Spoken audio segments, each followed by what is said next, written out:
Assalamu alaikum.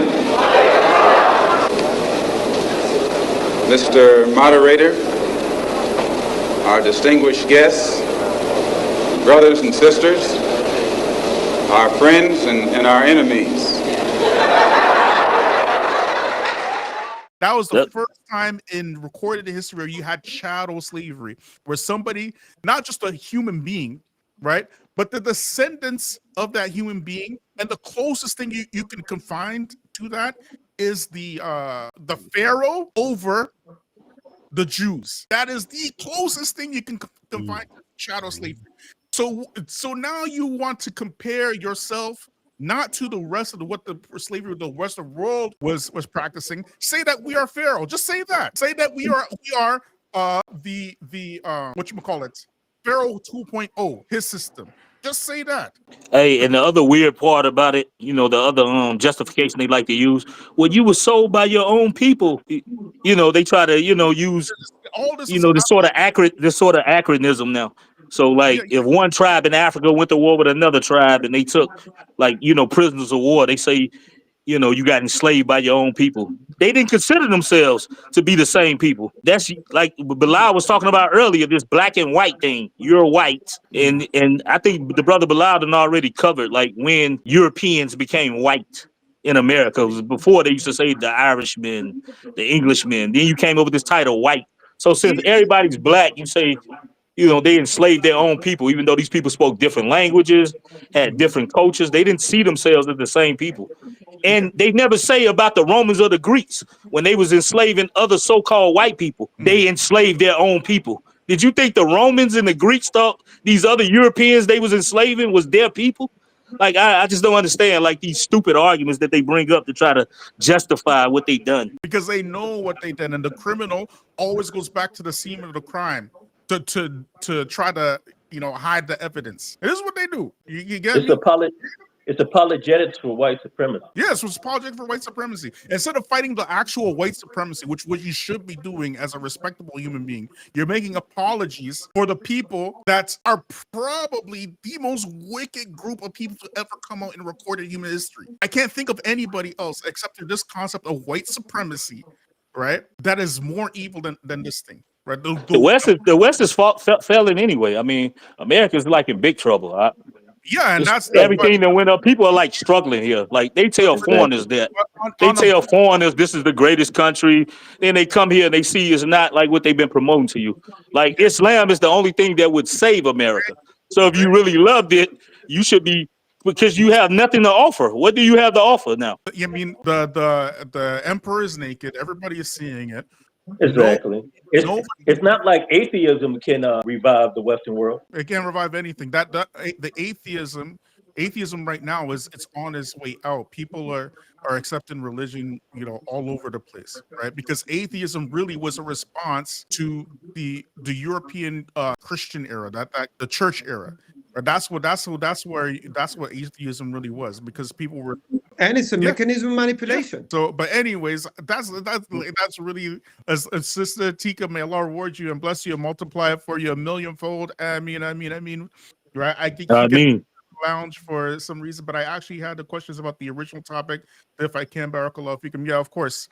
Right, so if you could put your question in the chat, or you can just hop back on and we can get your question answered. Well, I had a real question about the original topic. Yeah, go ahead. You know, it seems like it's this reoccurring theme of with the occult and with harnessing and tapping into so-called energy that exists in the universe. This theme of the symbolism of thunderbolts, which you could tie to energy. Obviously, this stuff is motivated by the jinn. If you go down the rabbit hole far enough.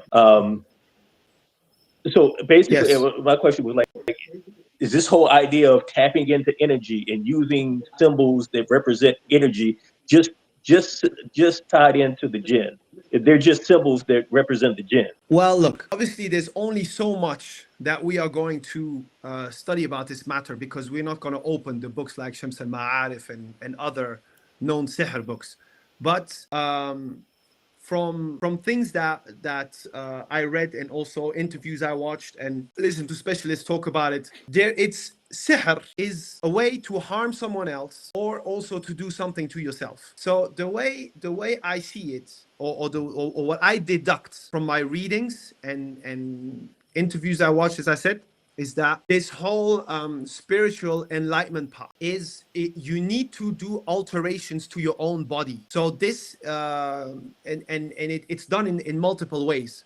One way is using substances, and this is all the experimentation that were done with LSD back in the days. It was, like Bilal, I mentioned to you this woman that was a mentor of mine when I was about 17, who is the top scholar of Luxembourg. I mean, she used to be. I don't know whatever happened to her. Her blinds have been shut for like about 15 years now.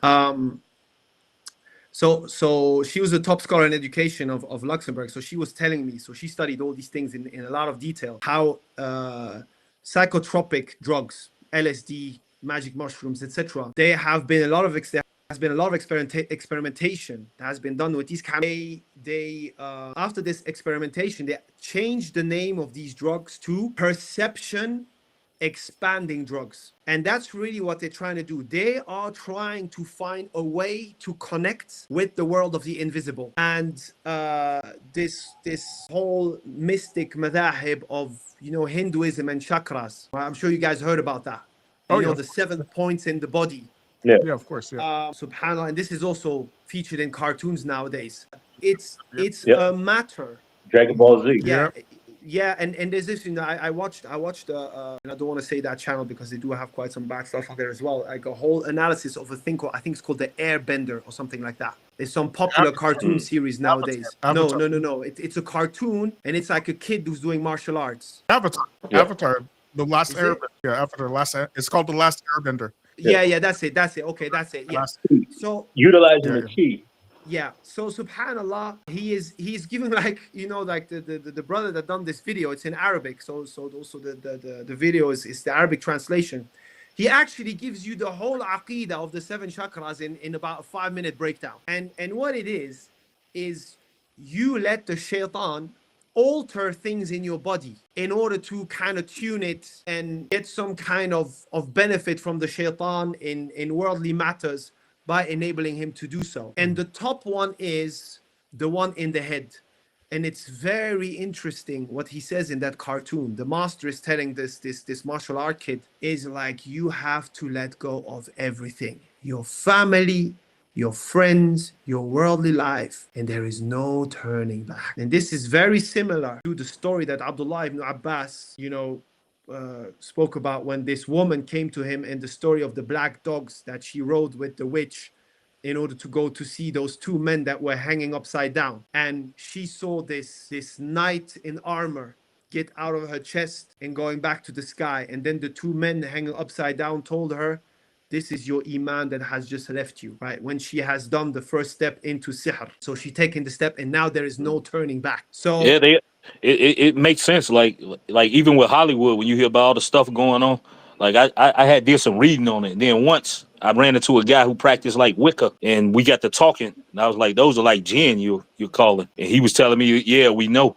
And he said that they use intoxicants, and that's why they have like big orgies, like sex magic. And he said they do this because they want the spirits to come into them.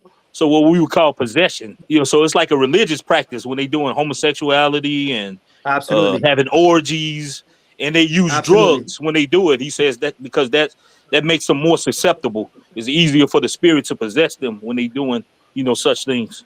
SubhanAllah. Absolutely. Then he got to telling me about like Hollywood. He was telling me that Hollywood and like Harry Potter, he was like, the wands you see them use, the reason why they call it Hollywood, those wands used to be made from a tree called the holly tree that the pagans used to worship. So, and the tree is wood. So, the holly tree, they would make these wands out of them because they thought it held some type of, magical or spiritual power. That's right.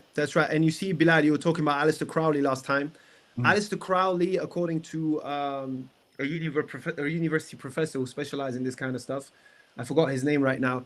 He said that Aleister Crowley, he was one of the first one who really developed this magical sex practices.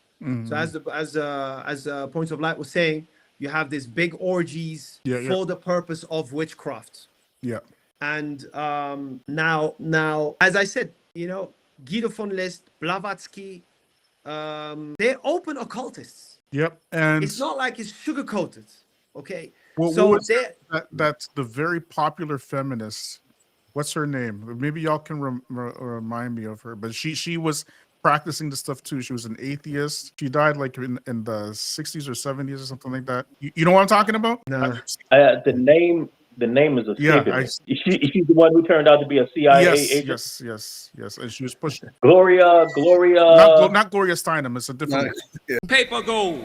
You see, black folks are chumps. If America were to tell you to bring all the rocks in this country to her, and she'll give you $1 million for it, you'll do it. And the next day she'll tell you we're using rocks for currencies, chump.